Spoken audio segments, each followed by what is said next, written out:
Bharatiya Janata party Uttar Pradesh के दर्जा प्राप्त राज्य मंत्री और कृषि अनुसंधान परिषद के अध्यक्ष कैप्टन विकास गुप्ता का डासना आगमन पर अल्पसंख्यक मोर्चा के जिलाध्यक्ष डॉक्टर शौलत पाशा के आवास पर भाजपा के पदाधिकारियों और कार्यकर्ताओं ने स्वागत किया, जिसके बाद राज्य मंत्री कैप्टन विकास गुप्ता ने सभी पदाधिकारियों और कार्यकर्ताओं के साथ सेक्टरों की अहम बैठक की, जिसमें सभी से आने वाले विधानसभा चुनाव में धौलाना विधानसभा सीट को मजबूती प्रदान करने का आह्वान किया। कैप्टन विकास गुप्ता ने सभी पदाधिकारी व कार्यकर्ताओं से कहा है कि जिस प्रकार आज देश प्रदेश में भाजपा की सरकार है, आने वाले विधानसभा में उत्तर प्रदेश विधानसभा चुनाव नजदीक है, इसलिए सभी जो है मेहनत से लग जाएं। देखिए जनसागर टुडे से हमारे संवाददाता उस्मान चौधरी की रिपोर्ट।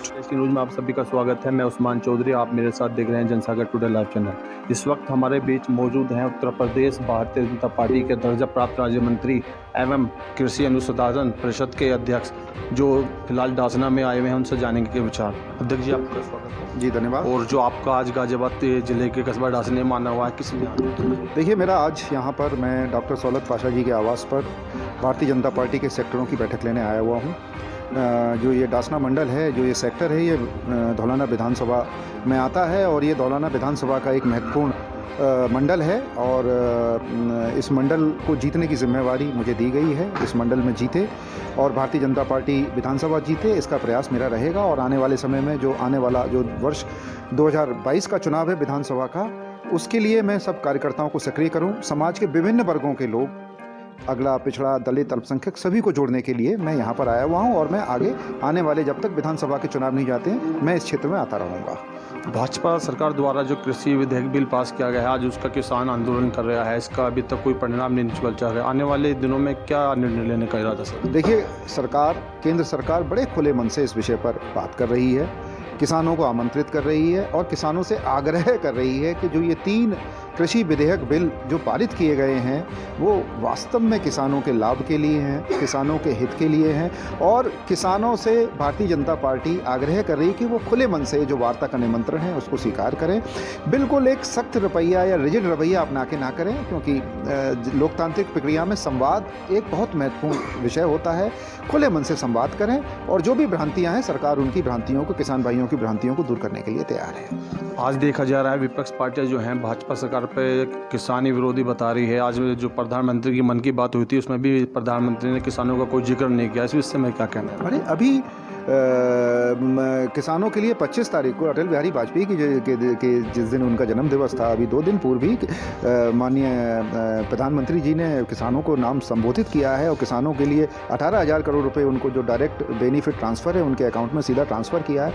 उससे पहले 23 दिसंबर को चौधरी चरण सिंह जी की जयंती थी।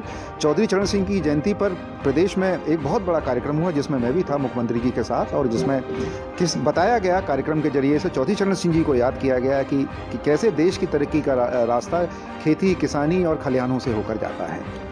करीब 1 महीने से ज़्यादा इस आंदोलन को हो चुका है, ठंड पड़ रही है कड़ाके की। आने वाले समय में इसका क्या हल निकलने की संभावना? देखिए, खुले मन से सरकार बात करने को तैयार है और ये विधेयक ऐसा नहीं है कि एकदम रातों रात आया है। ये विधेयक पे चर्चा पिछले लगभग 2 दशकों से चलती चली आ रही थी। खेती किसानी, जब तक देश कृषि प्रधान देश है, जब तक खेती किसानी आबाद नहीं रहेगी, देश को आबाद नहीं हो सकता है। उन्हीं को, खेती किसानी को बढ़ावा देने के लिए, किसानों को समृद्ध करने के लिए, गाँव को समृद्ध करने के लिए, रोजगार धंधे बढ़ाने के लिए ही ये विधेयक लाए गए हैं। इस विषय पर सरकार वार्ता कर रही है, सरकार खुले मन से वार्ता कर रही है। सरकार बार बार अनुरोध कर रही है कि किसान आएँ और किसान वार्ता की टेबल पर बैठें। और भारतीय जनता पार्टी और केंद्र सरकार ये चाहती है कि किसानों के बीच में जो भी इस बिल के प्रति भ्रांतियां हैं वो दूर हों और जल्दी से जल्दी दूर हों। ऐसा भारतीय जनता पार्टी और केंद्र सरकार और राष्ट्र की सरकार ऐसा प्रयास कर रही है। इस बीच हमारे साथ मौजूद हैं मंडल प्रभारी अनिल खेड़ा जी। इन सभी जाने के बाद जी, खेड़ा जी, जो मंडल प्रभारी हैं, आप किस तरह के आप आदेश का कोई गम अपने यहाँ नहीं होता। अपनी पार्टी का मैं यहाँ मंडल का प्रभारी डासना का हूँ। लंबे समय से यहाँ के कार्यकर्ता सब मेरे संपर्क में हैं। तो पार्टी ने जो काम दिया है बूथ स्तर तक का, उसका सब कोऑर्डिनेशन करना, समन्वय करना और सबको साथ लेकर चलना, उसका प्रयास करने का काम अपना मूल रूप से है। जैसा कि ग्राम पंचायत कार्यकाल समाप्त हो चुका है, ग्राम पंचायत चुनाव नज़दीक हैं, इस विषय में क्या पार्टी ग्राम पंचायतों को लेकर कुछ विचार परामर्श करती है? हमारे कार्यकर्ता जहाँ जहाँ हैं चुनाव लड़ते हैं, उनका सहयोग करते ही हैं पहले से ही।